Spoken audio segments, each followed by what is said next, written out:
Lanka witnessed its biggest protest on Saturday as thousands of citizens took to the streets their agony over the island nation's crippling economic crisis. Lankans blamed President Gotabaya Rajapaksa for the economic situation and marched into his house. The country has been reeling under its worst economic collapse ever, muddling through with aid from India and other countries as its leaders try to negotiate a bailout with the International Monetary Fund. Sri Lanka's President Gotabaya Rajapaksa and the entire cabinet is likely to resign to make a way for a unity government. After Saturday's sweeping protest, the speakers of parliament said Rajapaksa would resign on Wednesday. However, there has been no direct word from Rajapaksa on his plans. Constitutional experts say once the President and Prime Minister formally resign, the next step would be for the Speaker to be appointed as acting President and for Parliament to vote for a new President within 30 days to complete Rajapaksa's term that was to end in 2024. As per reports, Sri Lanka President Gotabaya Rajapaksa has left the country. He is in a nearby country and he will be back in the country by Wednesday. Quick updates on what's going on in Lanka currently. Sri Lanka protesters stormed President Rajapaksa's residence and nearby office on Saturday. Tens of thousands of people took to the streets of the capital Colombo, their agony against the crisis. Videos posted on social media showed protesters storming the residence chanting "Gota, go home," calling the president by his nickname. Dozens were seen jumping into the pool, milling about the house and watching television. Outside the building, barricades were overturned and a black flag was hoisted on a pole. At least 30 people, including 2 policemen, were injured in clashes between security and personnel and protesters, some of them holding Sri Lankan flags and helmets. According to sources, the president had been moved out of his residence on Friday in anticipation of Saturday's protest. Sri Lankan Prime Minister Ranil Wickremesinghe resigned to make way for an all-party government to take over the country. Earlier on Saturday, police had lifted the curfew imposed in 7 divisions in the country's western province, including Colombo, ahead of the planned anti-government protest after coming under sustained pressure from top lawyers, associations and human rights groups and political parties. But first, what led to the crisis? There are few points that needs to be discussed. Lack of foreign exchange. The country's economic crisis can be rooted in a shortage of foreign exchange. This means that the country imported more than it had exported. This led to the government not being able to pay for imports for staple foods and fuel. Second is inflation. Lanka's import rates had resulted in an inability to pay for basic items such as food, fuel, etc. This led to rise in prices, leading to inflation. To control inflation, Lanka's central bank raised its interest rates to highest in 20 years. Now the country's currency stands as the worst performing currency globally. Third is tourism. Another major factor that contributed to the Sri Lankan economic downfall is the nation's fallen tourism. Tourism adds to 10% of the country's GDP. During the 2019 Easter bombings, the industry fell by a major amount. The COVID-19 pandemic added fuel to the fire. Tourism earned Sri Lanka $4.4 billion and contributed 5.6% to GDP in 2018, but this dropped to just 0.8% in 2020. Fourth is foreign debt.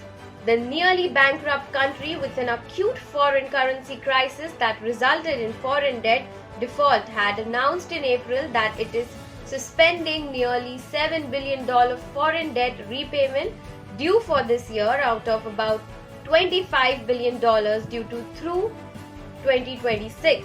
Sri Lankan's total foreign debt stands at $51 billion. Fifth is the Rajapaksa's failure.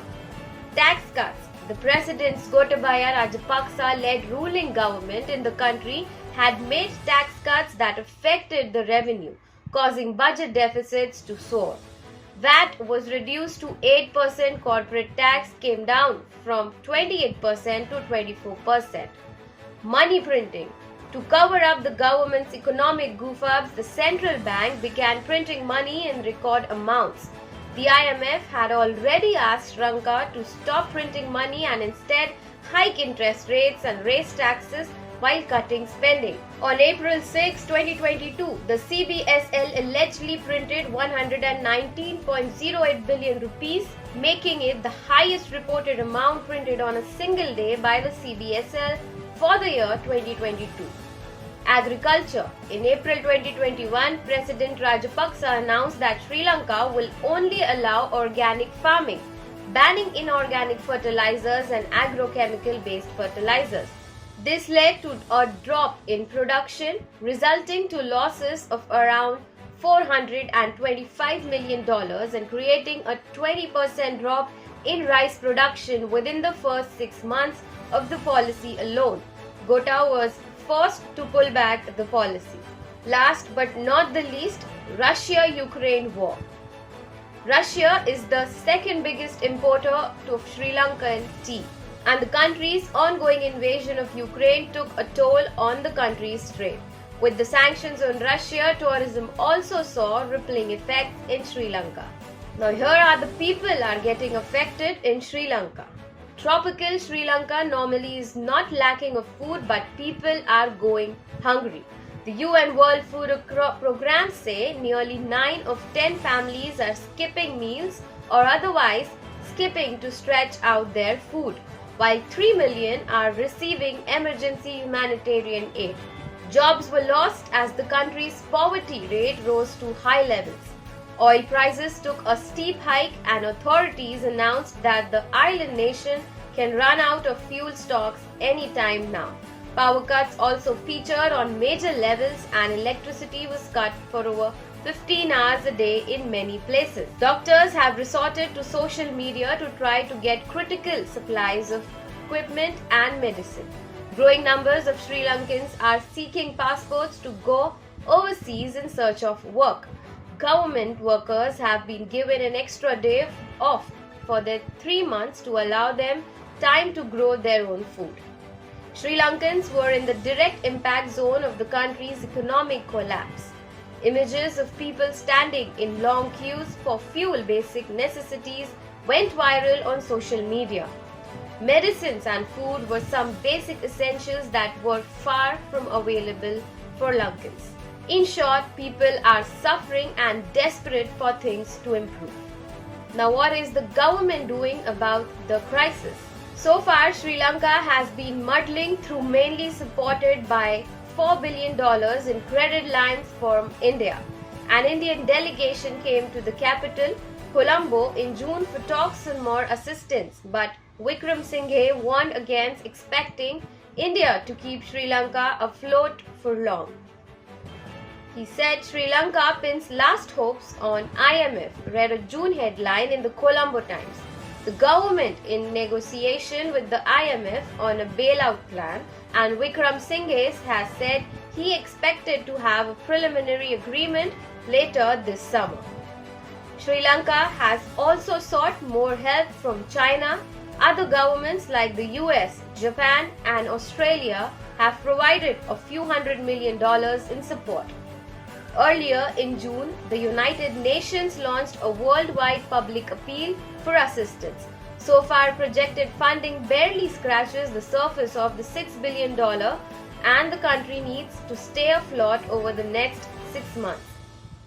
To counter Sri Lankan's fuel shortage, Wickremesinghe told the Associated Press in a recent interview that he would consider buying more steep discounted oil from Russia. The situation is getting worse day by day, and all we can do is only see and pray for the people of Sri Lanka.